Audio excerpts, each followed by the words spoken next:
क्या आपके जीवन में भी दुख है? निश्चित ही होगा। संसार में ऐसा कोई भी व्यक्ति नहीं है जिसके जीवन में कभी ना कभी दुख ना आता हो। बल्कि यूं कहूं तो गलत नहीं होगा कि संसार में अधिकांश तो ऐसे ही हैं जिनके जीवन से दुख जाता ही नहीं। आखिर दुख जीवन में आता ही क्यों है, जबकि इसे कोई पसंद ही नहीं करता? जब इसे कोई पसंद ही नहीं करता तो आखिर ईश्वर ने ये दुख बनाए ही क्यों? यह एक बहुत बड़ा सवाल है जो कभी कभी अनेक महापुरुषों के, अनेक लोगों के मन में उठता है। आपके मन में भी ये सवाल उठता है ना? यदि हाँ तो फिर आप कमेंट करके बताइएगा जरूर, क्योंकि इस वीडियो में इसी पर चर्चा होने के लिए जा रही है कि आखिर जीवन में दुख आता ही क्यों है, या फिर भगवान ने दुख बनाया ही क्यों है जबकि कोई भी इसे पसंद नहीं करता। अगर भगवान के द्वारा दुख को बनाने की बात करें कि मनुष्य के जीवन में दुख भगवान की तरफ से आता है, जैसा कि कई बार कहते हैं कि भगवान मुझे ये दुख क्यों दे रहा है, तो इसका तो बड़ा सीधा सा उत्तर है कि भगवान का दुख से कोई लेना देना नहीं है, कि भगवान आपके जीवन में दुख भेजते हैं। ये सारे का सारा प्रकृति का खेल है। ये सुख दुख जो भी हैं इनका भगवान की तरफ से आगमन नहीं होता, ये तो हमारे अपने ही कर्मों का परिणाम होता है। हाँ, यह सत्य है कि भगवान या ईश्वर, आप जो भी कहें, वो तो रिजल्ट देते हैं, यानी आप जैसा भी कर्म करते हैं उसका फल आपको भगवान की तरफ से मिलता है। निश्चित ही इसमें कोई दो राय नहीं है, परंतु सुख दुख भगवान की तरफ से आते हैं ये बिल्कुल ही गलत है, क्योंकि सुख दुख का ईश्वर से कोई लेना देना नहीं है। सुख दुख दरअसल ये सारे का सारा खेल प्रकृति का है। अष्टावक्र जी इस बारे में कहते हैं, संसार में ऐसा कौन सा समय है, ऐसी कौन सी आयु है जब मनुष्य के जीवन में द्वंद्व नहीं होता।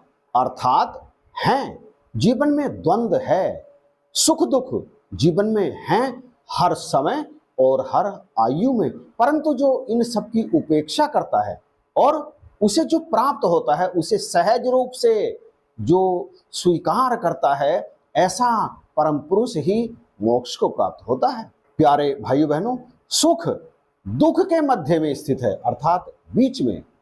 दुख के चारों तरफ सुख है और ठीक उसी तरह से सुख दुख के मध्य में स्थित है, अर्थात सुख के चारों तरफ दुख मौजूद है। ये ठीक ऐसी स्थिति है जैसे कीचड़ की और जल की होती है। जल कीचड़ में होता है, कीचड़ जल में होता है, दोनों एक दूसरे से अच्छी तरह से गुथे हुए होते हैं, अर्थात अलग नहीं हो सकते।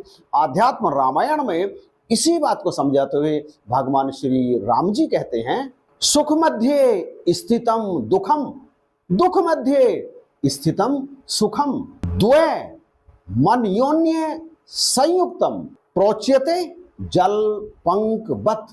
जिस तरह से जल और कीचड़ एक दूसरे से गुथे रहते हैं, उसी तरह से सुख दुख एक दूसरे से गुथे रहते हैं, अर्थात एक के बिना दूसरा नहीं होगा। सुख भी होगा और दुख भी होगा।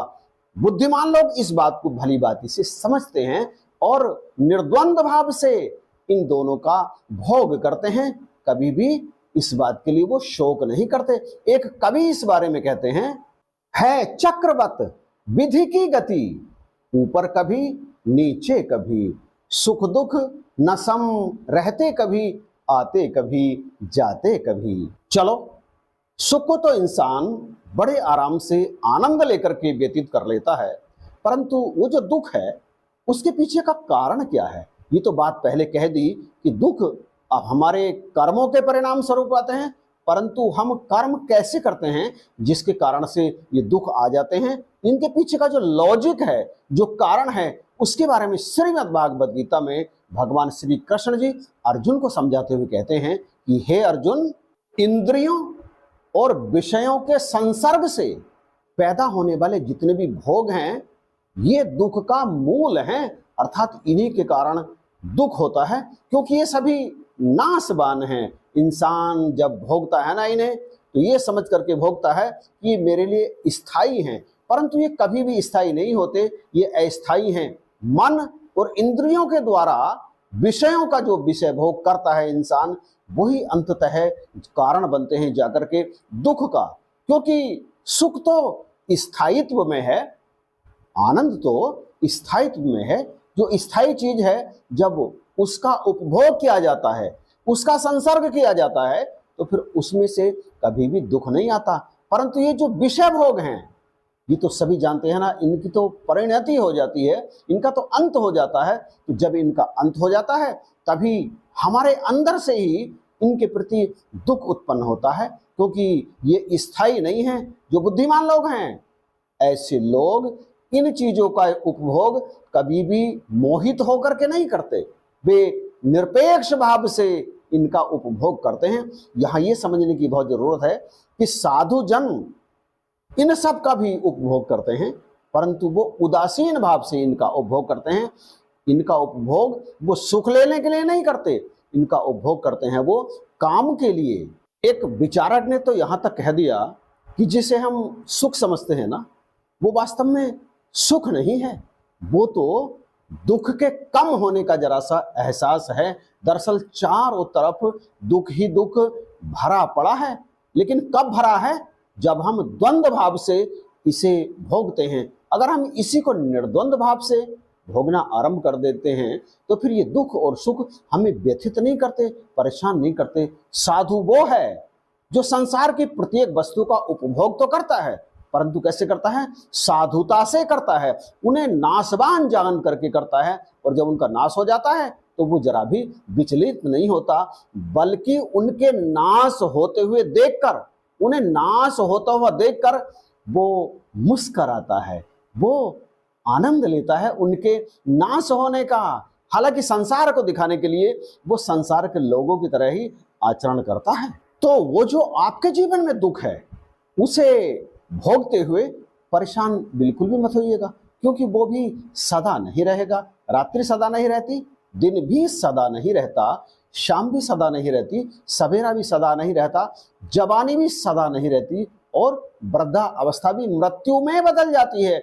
बचपन किशोरा अवस्था की तरफ जाता है, सूरज छिपता है, चंद्रमा निकलता है, पेड़ कटते हैं, नए पेड़ उत्पन्न होते हैं। इस संसार में परिवर्तन ही निरंतर हो रहा है। यही प्रकृति है।